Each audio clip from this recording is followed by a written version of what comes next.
the Impact Television Network. Right here in the House of Justice, get on your feet if you're at home.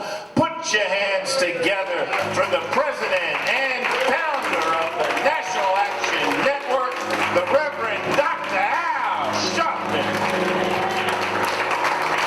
No justice. No peace. No justice. No peace. No justice. No peace. No justice. No peace. What do we want? Justice. What do we want? Justice. What do we want? Justice. When do we want it? Now. When do we want it? Now. When do we want it? Now. When do we want it? Now. Hug the person next to you. Tell them you love them.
National Action Network Change Choir. Give them a big hand. Give them a big hand. Certainly we're happy to be with you another Saturday morning for the Saturday Action Rally. And for you that are here in the House of Justice, 145th Street and Lenox Avenue in the Village of Harlem. And you that are listening live on 1190 WLIB AM in New York, you that are watching on live stream on nationalactionnetwork.net, and we'll be going worldwide in about 6 minutes on Impact Television. We're happy to be with you another Saturday to give our report on where the action is. Give a hand to our presider, Attorney Michael Hardy. And our inspirational speaker this morning, Reverend Reginald Steele, St. Paul's Baptist Church in Passaic. Come on, y'all can do better than that. Give my hand.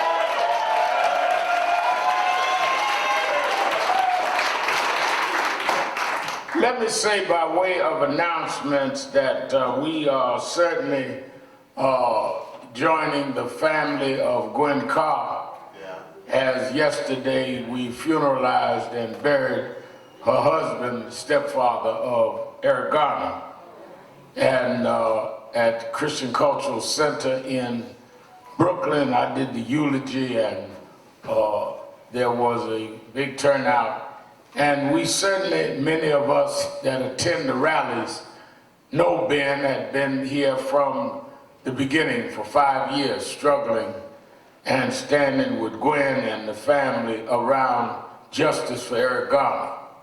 And just a couple of weeks ago, they'd gone to Montego Bay, Jamaica to for the wedding of her daughter, and he died on that trip. And we stand with the family, and I want Gwen to know that we are with her and continue to pray for her in this hour of grief. We also want to say to Randall Danny Vistel, who lost his son. Where Danny? He lost his son this week in mistaken identity, 31 years old. And we are in prayer for him. Certainly no one can replace a loved one. And if you've ever lost a loved one, you know how that feels. Let me, on a opposite note, celebrate one that is lived and God has given us strength and direction and wisdom to direct others. We want to wish a happy birthday to one of our lifetime members. I don't do birthdays on the air, but I figure she's a lifetime member, deserves it. She is 96 years old tomorrow.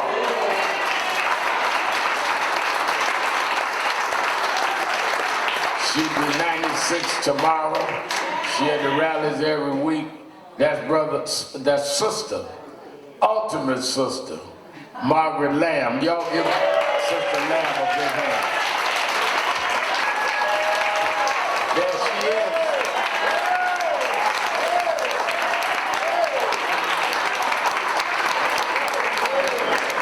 And she will be 96 on tomorrow.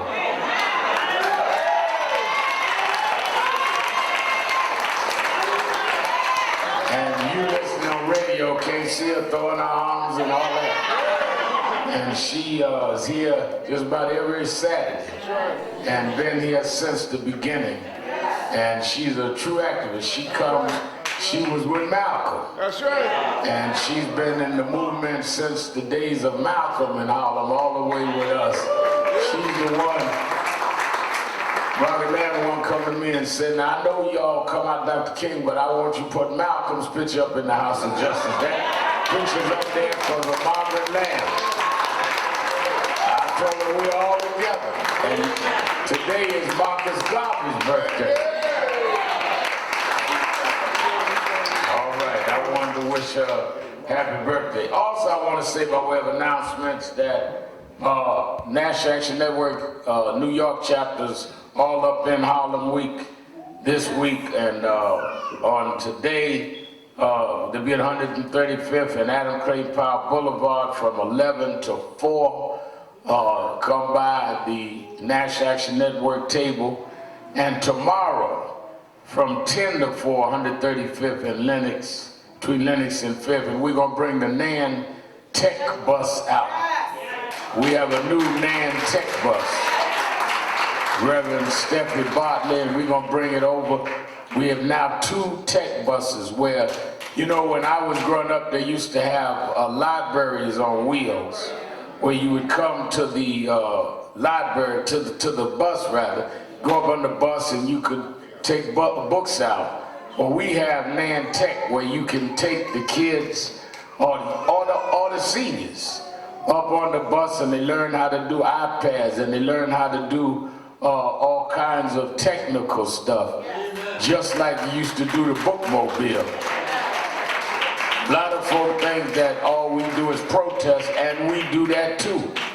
But we have a technical side that Reverend Bartley has built. We have a 30,000 square foot building over in Newark called NAN Tech, and NAN Tech is really doing the work, Tech Lab here. And the tech bus and our table will be there tomorrow from 10 to 4, right there on 135th, Lenox and 5th. I'm going to come by as well tomorrow. Give a hand to our New York City chapter.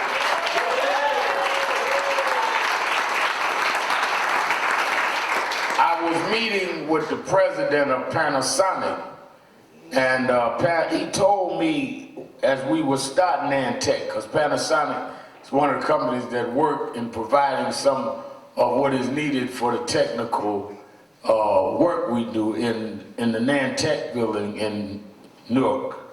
And he was saying that what people don't understand is that the biggest threat to jobs is not immigration, but automation. We're losing more jobs to automation than immigration. Trump got y'all looking at Mexicans and not looking at the fact that now everything is automated. And if our children do not have the technical skills, they will not be able to compete in this generation. The example he gave me is that he said that he built a plant in Mexico, President Panasonic, and he said they put out applications and they had 3,000 jobs, I think he said, and they had 6,000 applicants. Yes. He said, I built the next year a plant in Buffalo, New York, and we had 4,000 jobs and only 1,500 applicants. Because the technical skills needed, the folks didn't have. So one of the things that we're trying to do with National Action Network Tech, with our tech building in Newark and with our tech lab here, and when they build and we put the museum and all that up in here, when the developer gets finished that we have worked out our space, we're going to expand our tech center, is so that our young people and older people will have the basic technical skills. You're in a different world now. They get their information and live their lives through technology. So the generation that is coming on, they are tech savvy. And if you're not caught up on that, you're not in their world, because their information flow comes differently than what you grew up. You know, I have a television show Saturday and Sunday evening. In fact, let me announce our chairman, Reverend Dr. W. Franklin Richardson, and Reverend A.R. Bernard are going to be among my guests this evening on Politics Nation. Politics Nation, 5 o'clock on MSNBC, 5 o'clock Eastern, and then of course tomorrow night the same.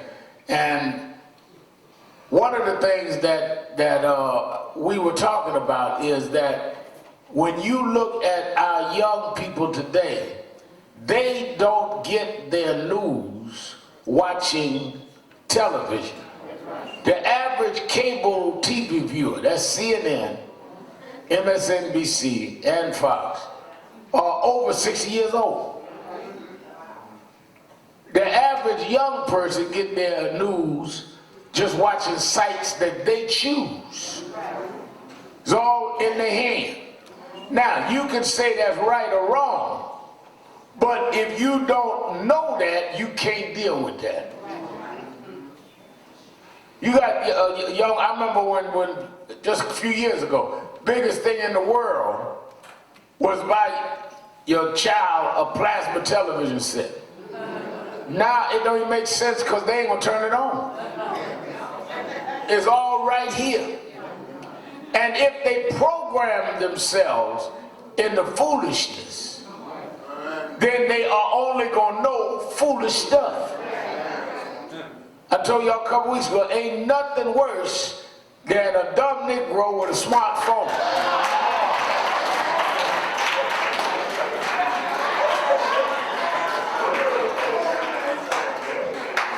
Let's welcome our Impact Television audience.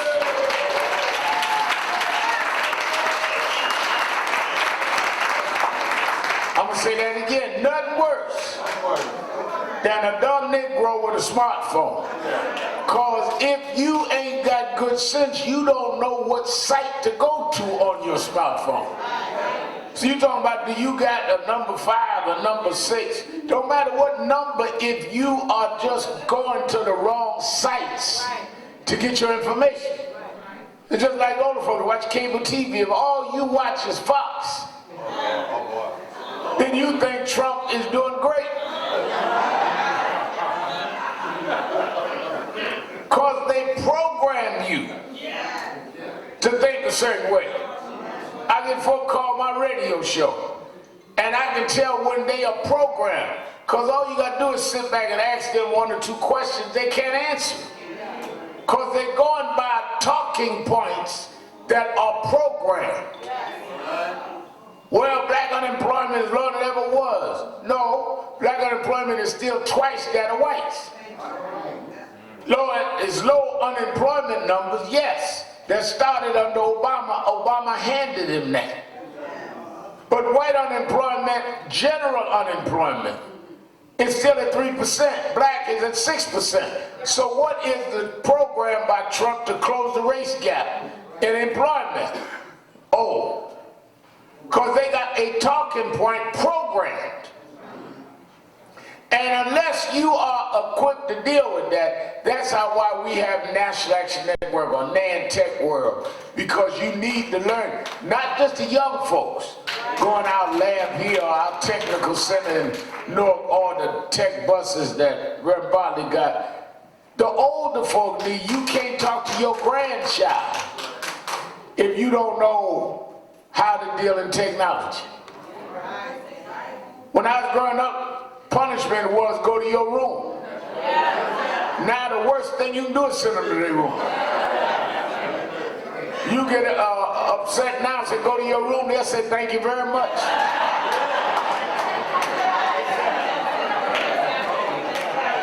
Because they don't want to be hearing your mess no how. And they go to their room and zoom up.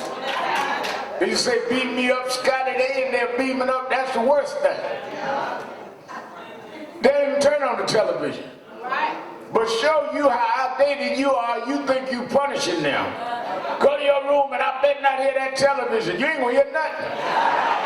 Because they're gonna put them earplugs on and get in a whole nother world.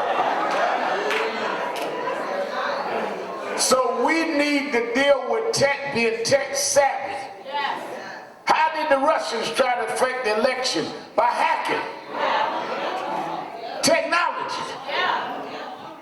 They don't come no more in the overalls spitting out tobacco juice. They sit up in a lab and hack in. And we got to have enough sense to be able to be in the age in which you live. Well, still, a lot of folks don't even go to church no more. They lay back in the bed watching it on live stream.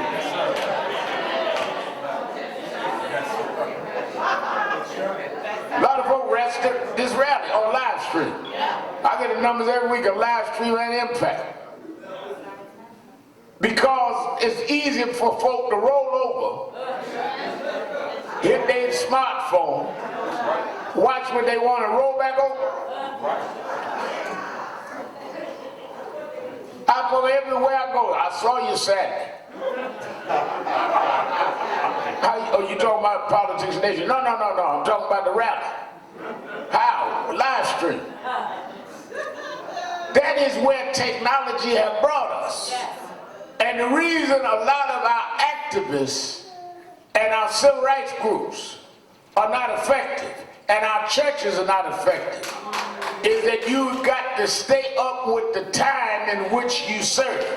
If God chose you to be here in these times, you need to know the methods in these times. You can't be at the Jordan with a Red Sea strategy. We come through the Red Sea 40 years ago.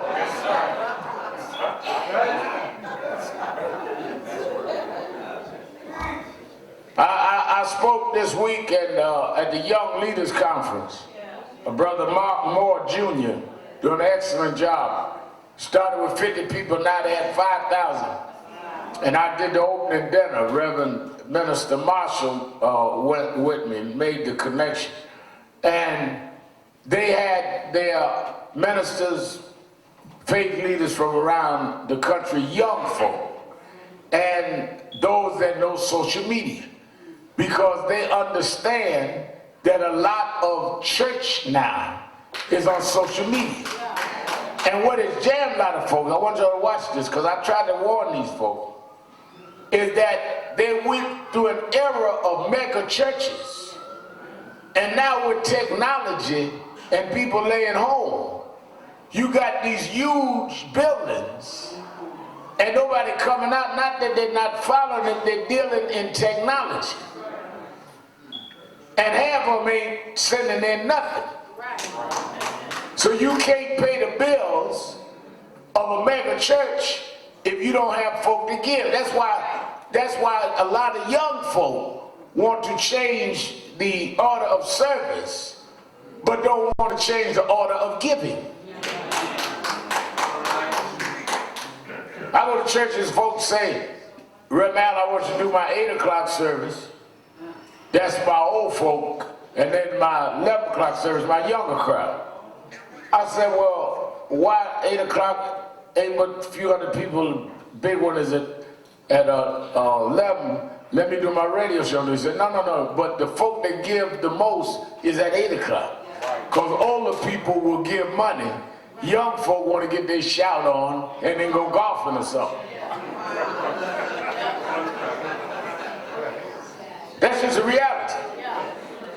And unless you understand that, you can't minister unless you understand the time in which you're in. That's why Ecclesiastes said, to everything there's a purpose and a time. You got the right belief, you got the right feeling, but you're in the wrong time. That's why right now we're in a time for activists to come forward. Because we're no longer in the age of Obama, we're in the age of Trump. It is interesting to me, all of these activists, they had all this critique under Obama. They got laryngitis with Trump out here. Think about that now. It was all over every cable television show. All over social media. Obama wasn't this, Obama wasn't that. Now Trump done everything but call you the N-word in public. And I read one of them said that I'm on regroup because it's too stressful to just do activism all the time. Call me if you need me. What? I'm not misquoting them. I've been stressed out. I gotta take a break. Now this is the same ones when Obama was out there 5 years ago, said we need new leadership. You old guard need to sit down. Sit down so you can take a break. Too much stress. Well, if it's too much stress, you shouldn't have got out there in the first place.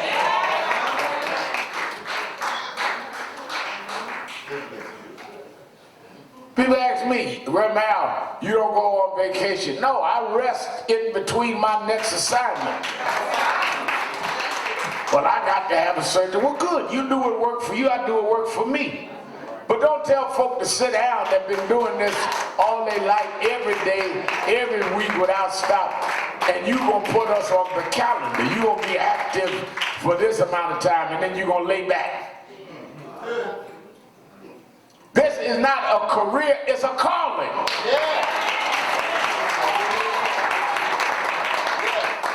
And if you do not understand and commit it and submit and commit, then you ought not be out front. You can support. That's why I get so concerned when I hear folk that look at some of the elders of the movement and criticize them when they've given their whole life. I'm talking about people like John Lewis, people like Joe Lowry, people like Reverend Jackson. Gave their whole life, half a century on the plow, and you ain't even 30 years old and gonna tell somebody to sit down that been out there twice longer than you living, and you going to go on a vacation in 2-3 months. Yellow. Same thing in the church. Build in. I see, let put it this way. How did Charles Harrison Mason build the Church of God in Christ? Started it in the 19th century. It is now one of the biggest denominations in the world. Church of God in Christ all over the world. and he never had a fax machine, Twitter, Instagram, and didn't have a college degree.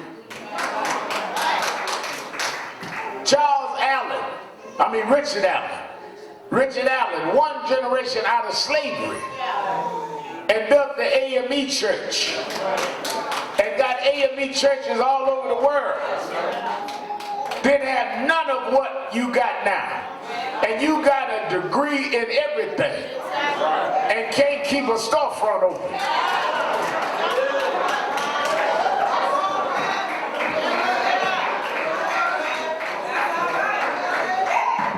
Think about it.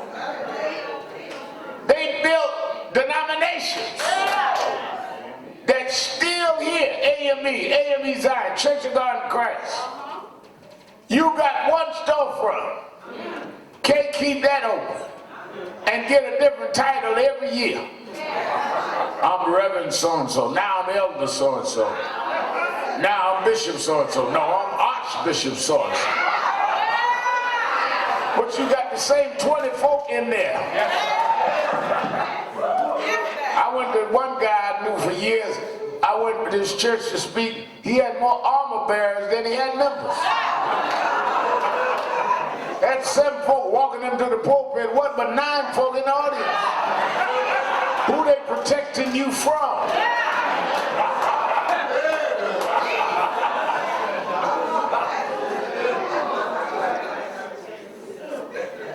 Because we want the appearance. We've gone from building to branding. And that's part of what I said at the Young Leaders Conference. Don't get so caught up in your brand that you forget to build.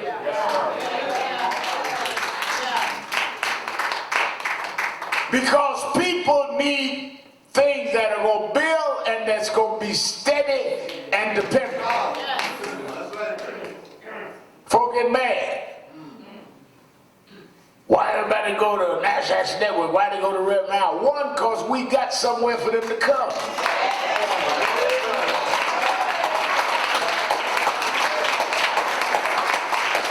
NASDAQ Network is 28 years old. We have never had a day we didn't have offices open. People now, I'm the head of the so-and-so. Where is it? Well, we getting it together. So how do people go to a no location? Go to your website and see funny pictures of you. I remember when I was coming around, James Brown used to ask all the artists, he said, you got a hit record, where's your office? Well, I got no office, Mr. Brown, my manager handled everything. So James Brown would say, yo, you in show, you ain't in show business. If you ain't got a business address, you are just in the show. And if you ain't got a office, somebody else handling your business, and you gonna end up broke. If you are gonna build something, you gotta have a foundation you building from. People come here, people come to our offices around the country because we keep them open. We struggle to make sure we keep them open so somebody has somewhere to come. Why? Because if you believe our people are in trouble, and they are, and it's gotten worse under this administration, you got to build a place of refuge where people can come that ain't got to be all dressed up and high sedity and got the right background. Come ye that will.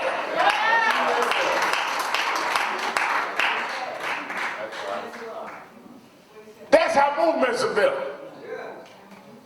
And that's what's serious. But a lot of us get caught up in a lot of just us. You get between egos and real agendas. And I think that Trump will make all of that very obvious in a minute, because he gonna set some fire up in here. And only the true are gonna be able to survive. I'll tell you something. There's the story in the Bible. I want y'all to get this. When Moses had led the children of Israel out of slavery, out of bondage. And they marched and got to the banks of the Red Sea. Y'all with me? And when he got to the banks of the Red Sea, God said to Moses, now I'm going to harden Pharaoh's heart and send them to recapture you. But don't panic, because I've hardened his heart. And the freed slaves, Israelites, started hearing the hoofs of the horses coming. And they panicked. They said to Moses, you brought us out here to die. First thing that is always happens, I want y'all to hear this now, is they turn on the leadership. They ain't mad at Pharaoh. They mad at Moses. You brought us out here to die. Wasn't there enough graves in Egypt? And God used the hardening of Pharaoh to test the faith of the Israelites. Sometimes you face challenges in life. It ain't the devil, it's God. Because God will test you. Easy to say that I got faith. Easy to say I know the Lord will make a way. Easy to say I won't panic or perish. But trouble comes. Problems arise. Situations you didn't see coming. Then we know how much faith you got.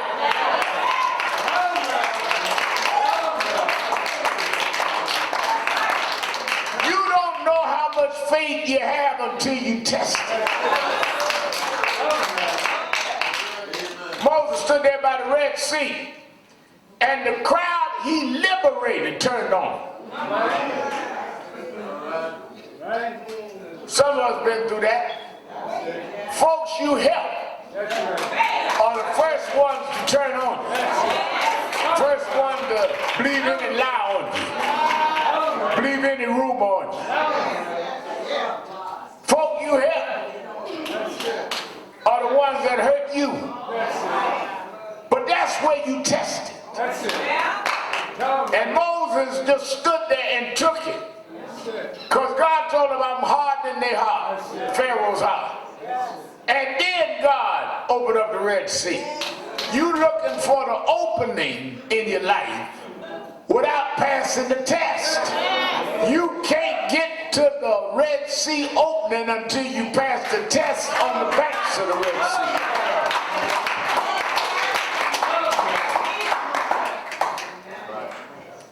So a lot of us went into relax mode under Obama.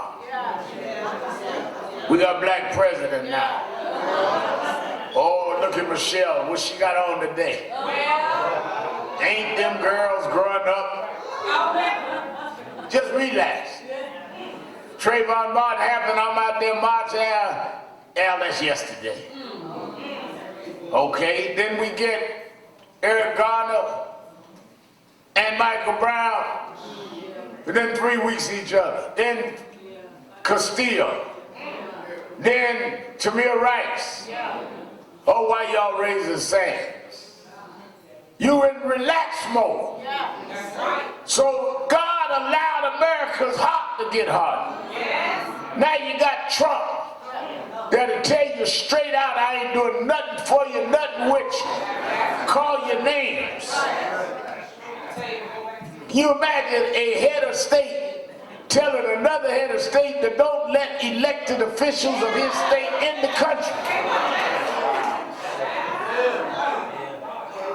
I mean, think about that now.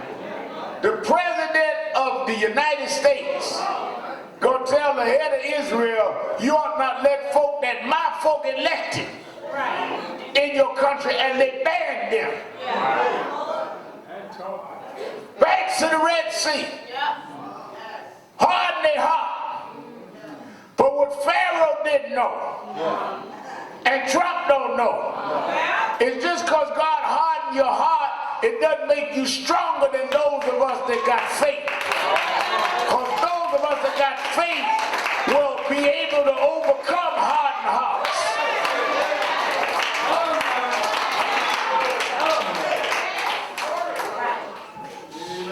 All this going on, I thought about it yesterday at the funeral. I'm looking at a lot of people that have become desperate, caused by an economy that has failed, or caused by a criminal justice system going awry. That's where the true people got to step up and go forward. I watched this week when the NFL announced their pact on social justice and something with Jay-Z. And folks start jumping up, calling Jay-Z a bunch of names, sellout and all that. And my position was, I'm not going to let them get me in between what we ought to be focused on the NFL rather than focused on taking shots at Jay-Z versus Colin Kaepernick. Kaepernick took a knee for Eric Garner, for Tamir Rice, for Michael Brown. We were the ones that raised the issue of Michael Brown and Eric Garner. This ain't about Kaepernick's knee, it's about choking Eric Garner to death. It's about shooting Tamir Rice. It's about shooting Michael Brown. This ain't no battle of athletes and superstars. It's about people being trampled on. Don't let them distract you fighting the wrong fight.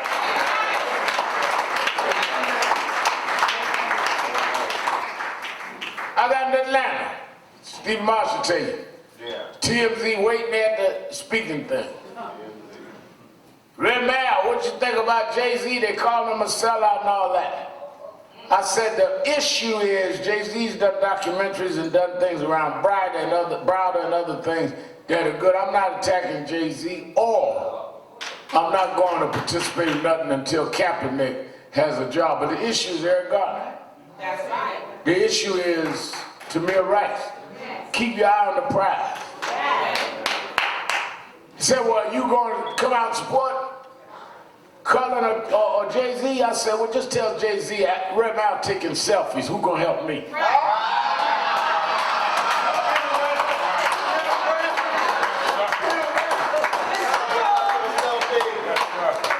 Sometime what you say gonna come back. I'm still here, same corner. We can't let our eyes get off the prize. Right now, the focus to me ain't Colin Kaepernick or Jay-Z. The focus is the commission gonna fire Pantiello this week.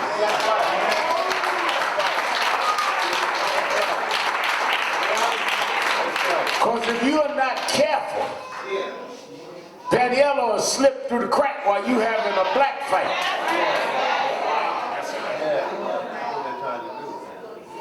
If you're not careful, they will use deviations and distractions because you're not focused on the point. Keep your eye on the prize and hold on. And that is the issue that you got to really deal with. Focus. Too many of y'all, it's too easy for you to be unfocused. And many of us don't understand. That is why organizing and mobilizing is a scientific, strategic thing. When I look at this whole situation, look at where we are 3 weeks after the mass shootings in El Paso and in Dayton, Ohio. Man said that the only person he had in life was his wife, got killed in El Paso. Hundreds came out, so you have somebody at a funeral. And all of that was wonderful. I was watching it, I was working out this morning. But what nobody has dealt with is that here we are 3 weeks later, and McConnell and Trump will not even reconvene the Senate to pass a background check bill. Trump went, he offered the golf vacation, come out twice, and ain't even talking about none of that. He's so busy banning Congress folk from going to Israel that they ain't talking about in less than 30 days ago, 22 people were shot and killed with automatic weapons in El Paso. And those weapons are still legally being sold today. Talk about that, Mr. Trump. Man walks in a bar in Dayton, Ohio, and before the police could get there in 2 minutes, kill 9 people.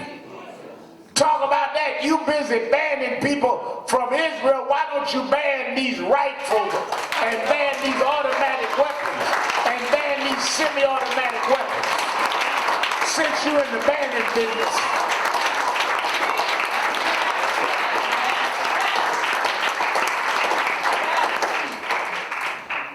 Nobody needs a gun that can shoot 100 times. Nobody needs a gun that's military-style weapons. And I said on my MSNBC show, you talk about loving police. If you love police, why would you send them into these situations where the folks doing the killing is more prepared and got better ammunition than they got? When we say ban automatic and semi-automatic and AR-15s and military-style weapons, that's the most pro-police thing you can do. Because you sending police in the dangerous way outgunned. But Trump tweeted about Red Mal don't like police or whites. You must not like it. If you're going to send them in dangerous way and won't even call for a bill that would make it where police are not in more danger. When that man went up in Mandalay Bay Hotel and shot down at the concert and killed all the people in Las Vegas, those white folks. And you've done nothing about it. Nothing. And we are not even forcing the issue. Y'all run around taking scores at the debate like they at a sport event. Well, let's see if Biden on his game tonight. Oh, Kamala didn't do that well. Oh, here come old Liz Warren. Looks. This is not sports. This is life and death. Then they gonna come out. I told a friend of mine the other day. Then they gonna come out now and say that we gonna have new rules on the green cards. That if you don't have a certain income, certain stability, you can't have a green card and you can't renew a green card. That's what Trump said now. Executive order. Now, they got you so tripped out listening to limited news that you think they talking about Mexicans. Green cards is Jamaicans, Trinidadians, Puerto Ricans,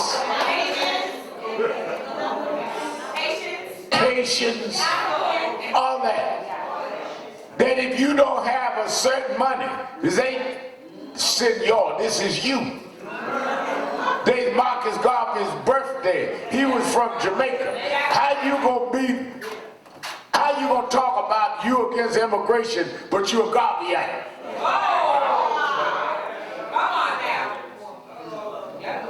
I got called my show. Rebel, you know, I don't know nothing about all these immigrants coming here. Garvey was an immigrant. Malcolm's family was immigrants. And don't you get in the middle of something that is construed to divide. That's why I told y'all when Trump talked about telling them 4 members of Congress to squad, go back where you come from, and everybody getting defensive. First of all, I didn't ask to come here. You must not be talking to me. How you gonna kidnap people and then tell them 3 or 4 generations later, go back to where you come from? Why'd you come get me?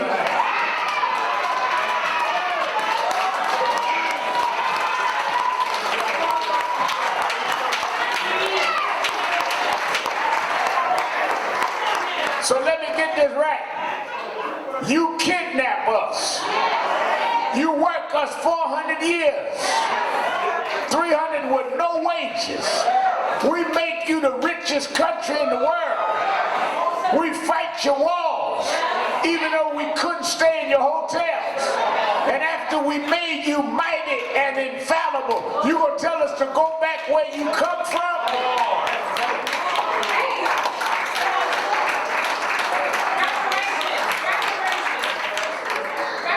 Well, either we gonna share what we built, or you gonna give me some reparations that I'm going back.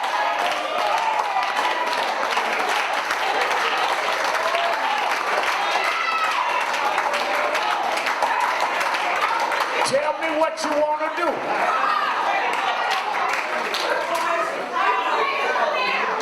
The audacity of telling people who are those heirs of kidnapped people to go back where they come from. Destroyed us. We're running around today named after the slave masters of our great-grandparents. I ain't talking no speculation. New York Daily News went and did the research on my family. Found out the family of Strom Thurmond owned my great-grandfather and great-grandmother. That's where the name Sharpton come from. How you gonna tell me who bears the name of who owned my great-grandfather? Which means I don't know my name. And you gonna tell me to go back where I come from after I helped build this? I ain't going nowhere. We gonna deal with this fair and square.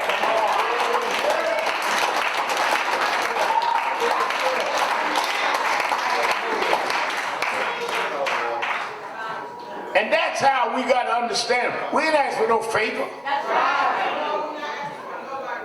We ain't asking for no charity. Every time I see y'all want something. Yeah, because you wouldn't pay what you owe.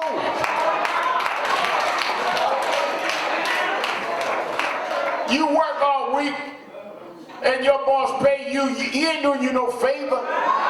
He giving you the wages that you earn.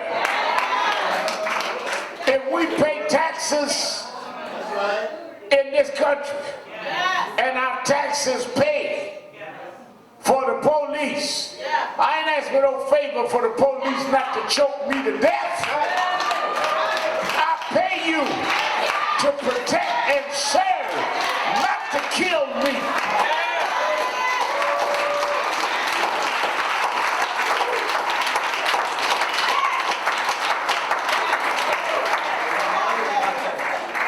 Don't get it twisted. Oh, you don't like cops. I love cops. I paid my taxes and back taxes. Stuff I didn't even think I owed. Y'all said I pay that too. So I got the right to say to folk I pay that you got to follow the law to enforce the law. But this whole, if you let them set the premise, you come to their conclusion. Well, we ask for no favors to ask police to follow the law. We ain't asking for no favors to tell folks to don't gentrify us out of our community using our own pensions. I tell y'all, all these pension funds that you worked and invested in, they lending that money to developers moving you out the neighborhood with your money. You financing your own removal. I'm not asking for no favor to tell you I don't want my money to be used to destroy my community. I don't mind developers, but they gonna respect us. We gonna work together, or they ain't coming up in here. Oh, right now y'all shaking them down. No, we shaking them up.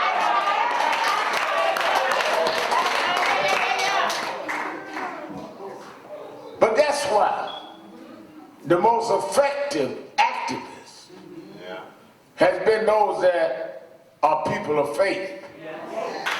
Because people of faith operate on a different premise. If you are a person of faith, you don't think that man has the last answer. If you think that the power stops with man, you will be very careful how you deal with it. But when you know that there's a power greater than the power of the White House, and a power greater than the power of the State House, and greater than the power of the City Hall, and if you stand up, that power will hold you up. Then you will challenge them and not get afraid.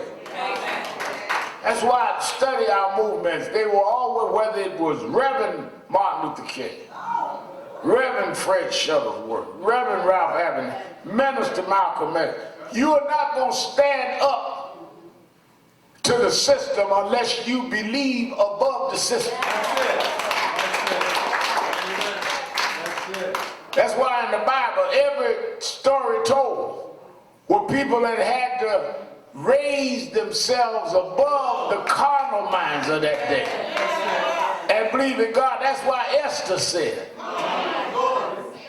it's a hard decision. I had to mull over it a few days.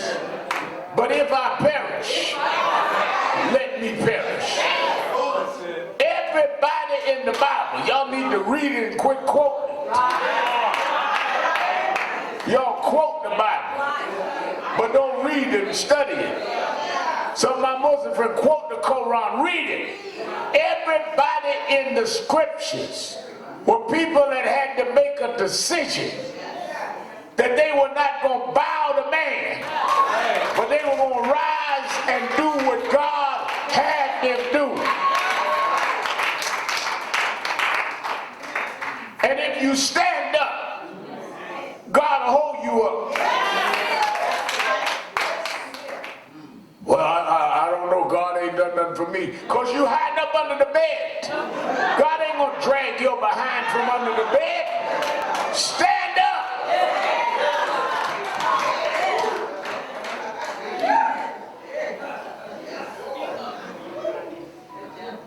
That's why, again, I come back to that. Everybody he uses, he tests.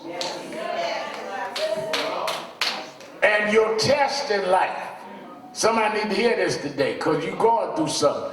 Your test in life is not to bring you down, it's to strengthen you to go up.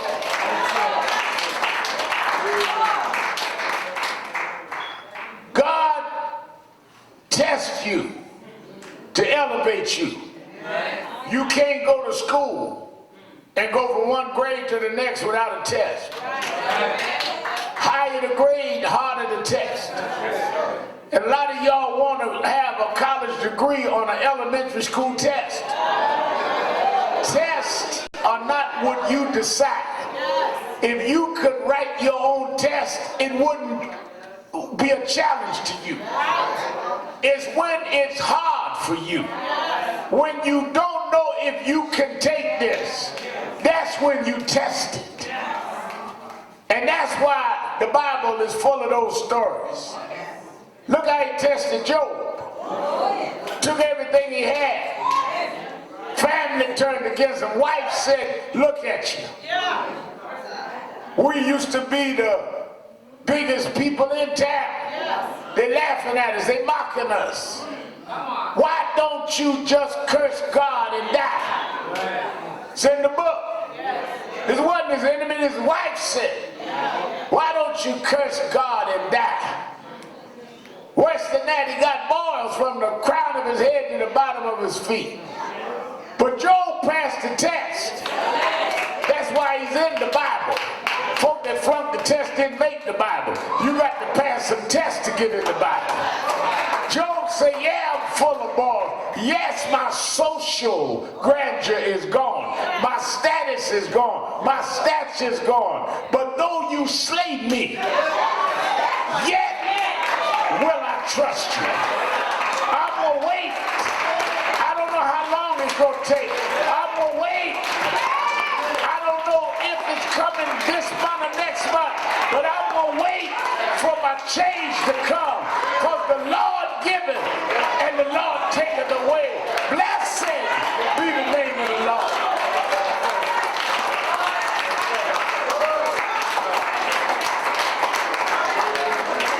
I don't know who's going to win the next election. I don't know who's going to win the nomination. I don't know what's going to happen in our battles for justice. But one thing I know is I'm not going to give up. I don't believe he brought us this far to leave us now. We've gone through some cold nights.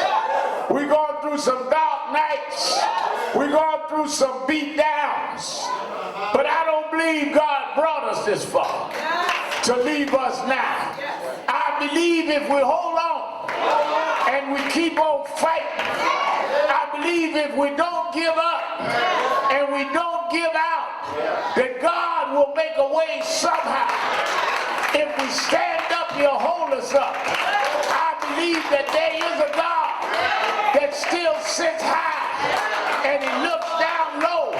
And if we call him, he'll answer prayer.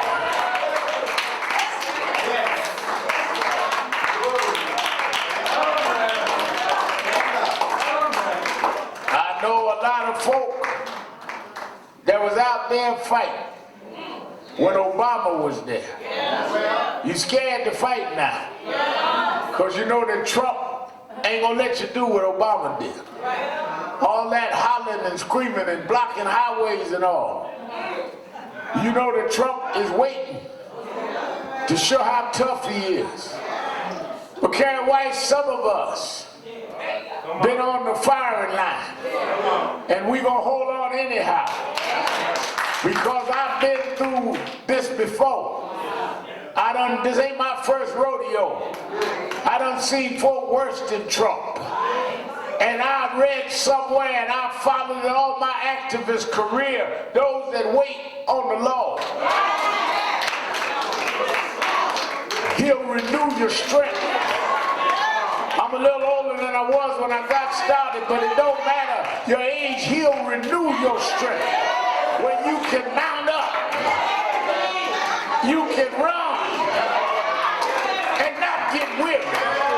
You can walk and not faint. Those that wait on the Lord, he'll make a way out of no way. I've seen Trumps come and I've seen Trumps go. I've seen Reagans come. I've seen Reagans go. Those that wait on the Lord will make a way for his children. Because I read a little email that David sent me saying, in my life, Brother Al, I've seen many things. I've seen the lightning flash. I've heard the thunder roll. I've seen the sun rise. I've seen the darkness of the night. But Brother Al, don't give up. Because one thing I've never seen, I've never seen the righteous forsaken, nor their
the movement, there may be someone here today that has not joined National Action Network. I want you to think about it now. If you're not a part of an organization or movement, you should be a part of National Action Network. If you're here today and never joined, never put your name on the roll, I want you to come right down to me now. Let us sign you up to become a part of this organization. We need you, we want you. Come right down. Come on, everybody sing.